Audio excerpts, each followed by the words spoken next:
I wasn't really focusing on this holistic approach of moving into this new identity. It was more of just like, hey, how can I avoid porn today? How could I not look at porn today? And it's kind of like when we're kids, when our parents tell us something, uh, like Noah, don't eat the Play-Doh. That's a callback. It smells so good though. It just Yeah. smells so good. But like when we're told It not to tastes do something, awful. right? Or we tell Yeah. ourselves like, don't do that.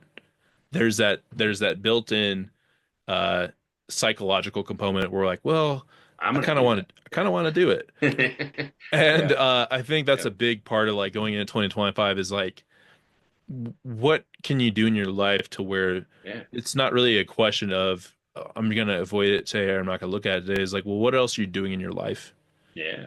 that brings you happiness, that brings you fun, that brings a smile to your face? Because I think we get lost in porn sometimes, right? When we were in it, is like you just kind of lose track of time where you're just in this state. But I think I can kind of go the opposite way to where you're doing something you really enjoy. Like when I'm fly fishing or I'm traveling or Noah, like when you're doing some of your passions, right? You lose track of time, but it's in a healthy way to where you when you're done, you feel great.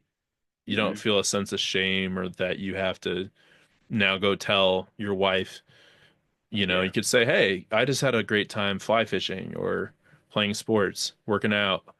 It's not like you have to go and say, "Well, I spent all this time looking at porn and now I have to fess up." It's a completely different thing. Yeah, Uh, and I almost forgot. I almost forgot my word. yeah. Yeah, right.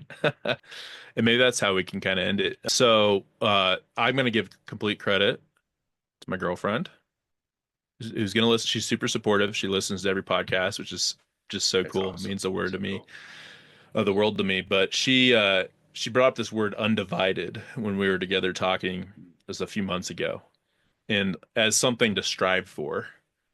And I really love that word undivided. Because I think, and I definitely think this year, there's been a lot of times I felt divided. All these different emotions, uh, different pathways I could see life going, a lot of stress I was putting on myself, a lot of things on the cooker, so to speak.